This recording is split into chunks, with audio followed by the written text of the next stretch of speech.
At the start of every academic year, so that's where we are now, we'll open our classes to new students. And we have a procedure that we do every year. We partner with the libraries. It's been a great partnership for us because the libraries have the locations that people know, and we have our classes 50 venues across the country. So doing registration at venues would be just too difficult to manage. So we use the libraries as a base, and we did that yesterday and the day before. So today, of course, being International Literacy Day, we just missed that one. But what we do is register students right through the week. So, you know, if you missed the registration yesterday and day before, I mean, there may be a few venues that are now full. So perhaps we don't have the full range of class venues available, but I'm sure you can find a venue that is near enough to you on your way between work and home, and you can find somewhere, and you just give us a call, and we can place you on the phone, you know, and direct you where to go. And it's a very easy process. You really don't have to fill out any forms, nothing like that. You just let us know where you want a class. We'll give you the options in the location. You choose one. We then will take your personal information, give you the kind of heads up as to where to go if you're not too sure where the location is, and you just turn up next week. You know, and you bring your $20 for the book, and you're in. And that's it. Yes. How long do the classes run? How long do the sessions run? Well, we do 2 hours twice a week, and it'll run with the school terms. So you start now, you get a break for Christmas. Yeah, of course, get a break for Carnival, right? Of course. This is Trinidad, right? And then you get the official break for Easter. And then in July, we wrap up for the vacation.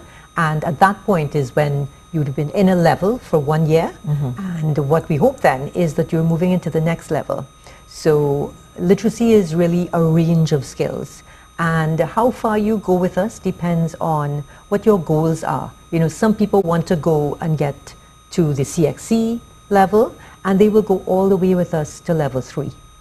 Others have a goal of reading to their children, reading to their grandchildren maybe, or they want to get their license. They have some very specific goal they want to get, or they want to be more active in their church, and they're really looking at reading the Bible, reading some spiritual texts. And those goals, you know, once people reach those goals, then they may say, well, I've got to where I want to be. And maybe level 3 is not for them. So it's up to you how long you stay with us. You know, we would, I do remember a young man, he came, he showed me, he got his license, he sat in the class that day, never saw him again, right? But he got to where he wanted to be, right? So maybe in 5 years' time or 10 years' time, he might have a different goal. And then he may come back and further his reading skills. But, you know, reading is a skill. And some people, once you start and you give them, you know, what are the tools for reading? What are the skills? And you start to use those skills, it feeds upon itself. And you can see some people, they start and you're teaching them phonics, you're teaching them to recognize words on sight. And it starts to train the brain. And once that training is in place, then what happens is you know what you have to do, and you can just build on that. So some people, it doesn't take very long. Other people, it may take years, and it depends upon where you start. So does that mean then that sometimes, okay, after the first year that people are not exactly at the point that they should be at? Because I'm sure that you would have gauges as to, okay, we're starting here and this is where we should end. Some people, because of their learning abilities and how they learn, different things, you know, factors may affect them. So do they come back? Do they lengthen the program? And what we do is we recognize that there are going to be lots of things as an adult that interfere with your learning. Often our students are parents. You know, your children have to come first. Or they may be caregivers for other family members.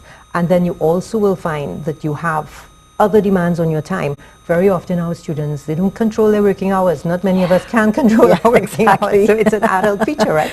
So there are certain times of the year before Christmas, you know, peak times. We've had caterers come and they miss the same time every year, right? So you know that if you're missing a lot of time for factors out of your control, that's okay. It's not a problem. It just means it's going to take you a longer period of time at ALTA, but you come back the next year, and we will recognize that and build it into the program, so that we have, you know, if you've been in level 1 and you started with a program that we call the B program, the next year you're in level 1 again, you're going to be doing the A program. So you're going to get completely different books. You're going to be discussing different topics. You're going to be broadening your So in other words, you don't start from scratch. If you're retaining, you don't start from scratch. You start from where you end off. A different book, you know. Okay. So it really is designed to cope with an adult's life. And also what we do is we take you into topics that are what we're talking about here. So what you talk about on this show will be what we talk about in class. Good. Things relevant to your society, life, my life, you know. And we talk about topics, every topic under the sun, whether it's health issues, how to parent your child, and then we have a lesson on jokes. You know, 'cause you have to keep it Really? light, right? Yeah. It's very Jokes hard I don't to find. do. It's really hard to find jokes you could print, right? So you have to be very selective. But you know, it is. We want to make learning fun.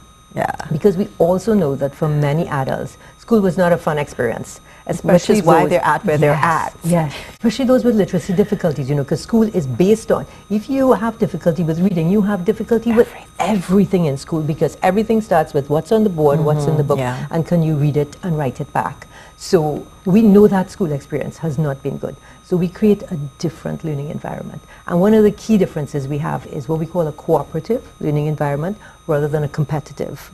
So you don't get ticks and you don't get X's, because you know, if you get a tick, you might get an X too, right? So we don't have any of that going on. We are here to learn together. And you'll find that the teacher in our classroom is not at the top all the time. And you don't take your book and go to Miss. Miss comes to you. Or you're just Paula. We don't have that formality. You know, people will still call me Miss Paula, right? But you know, because it is the teacher-student relationship. But it is a much more informal environment, and we are there to nurture your ability to learn. And the ultimate goal that we have for you is to make you independent, and for you to leave us, right? And to leave us having changed your story, because we talk about you have a story that you're living now, and if you're not happy with that story, you do have the power to change that story.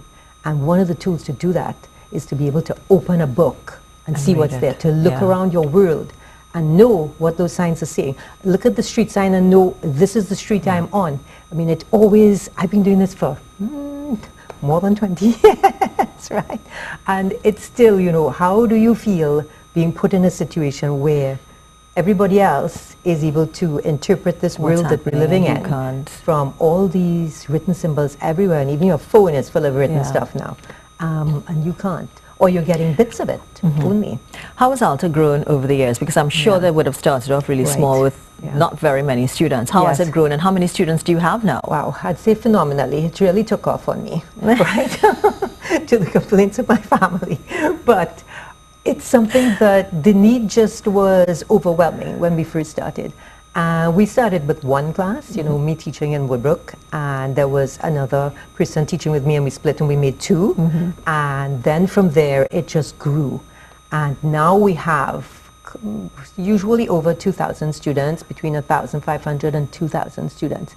And we have 300 plus sometimes teachers active in the classroom at any one time. 300 tutors, and these are volunteers. Absolutely no payment, and you have to kind of put out as well, right? You have to pay your own transport. We give you the blackboard, the whiteboard, dusters and things, and we give you supplies, but you know, you still got to provide what that is to get yourself to the class. So our volunteers are truly amazing, and every year it just astounds me, you know, we get volunteers of all ages, and it's a big, I mean, I start off by telling people this is an intensive course. In 6 days, we are trying to teach you how to teach a person to read, and in particular, not just your average person, but your person who has already failed at this. So we know they don't have a natural aptitude for it. So you're going to have to teach them better than they've been taught before. And you're going to use different methods. It's almost like being a specialist teacher. You know, if your child has difficulty with talking, you need to go to a specialist who knows what they're doing. So our students have difficulty with reading, so our teachers become specialists. I mean, we have a lot of guidance for them. Okay. Do they get training before? Absolutely. Yes. This is where, you know, people are always surprised by the training. Right? They think, they come in to do a little volunteer work, and so we try to prepare people by saying, it's 2 hours twice a week. You will be a teacher. It's a big commitment. You have to prepare your lessons. Everything is there in the book. It literally tells you what to say, right? We give you all the games to play. All of that is there. The program is there. Over 20 years, we've fine-tuned this program. But you still have to deliver it. Of course. And you have to deliver it with a pizzazz story, right? Good. Yeah. So we do that training, and it's the 6 days of training. We'll either have 6 Saturdays, and we start after Easter. So we train the tutors just after Easter in preparation for them. New tutors join in existing tutors. So, because we've been around for so long, we have this that we can have in any one class. You have the tutors that are continuing, and we have tutors that stay with us. People now, coming up to 20 years as a volunteer tutor, right? Wow. Yeah. So you have that then become coordinators, become trainers with us. So it really is a well-established program with a set curriculum, with a way to progress through the different levels. And a few years ago, we introduced a spelling program, which means that because it's 2 different skills, reading and spelling, and if you find you're reading okay, but this spelling thing is just a nightmare, right? And people are always telling you about it too, that's not so nice. I know. It's not so nice. And I myself, I'm not a great speller, right? Because when you think about reading, so say you have this, here's the letters there already, and you look at the letters and you say the words. When you spell, you have the words in your head. It's 2 different processes. 2 different things. And people just assume, but you could read, how come you're spelling? But it's a different skill. So we do have a separate spelling program now that people can come in and go straight into the spelling or progress from the other levels. I really have to volunteer. I've always wanted to, and I really need to find the time to do this. But if you have less time than the 2 hours twice a week, there's the reading circle, and we have one Saturday morning in Alice. Okay. And that's just from 10 to 12, so you can sleep in and everything, right? That's not bad at all. Good. And, so you have different options. Okay, great. So even though registration ended yesterday, people can still call and register, and that number is 741-9454 if you want to register with ALTA. Remember, it's 16 years and over, so if you have problems reading, if you just cannot read at all, you want to, because we need to, we need functional literacy. So if this is what you want to do, you can give ALTA a call. They're there to help. They've got so many great tutors, and they do have the registration area still open. Warrenville Regional Complex, Shiva Boys, Hindu College, Brighton, AC Primary School, are those still open? That's where we actually have classes. Oh, so classes. Those would all start. But those are all, if you go in there and inquire, there will be somebody that can tell you, because we have a class located there. And then the libraries should be able to give you information as well.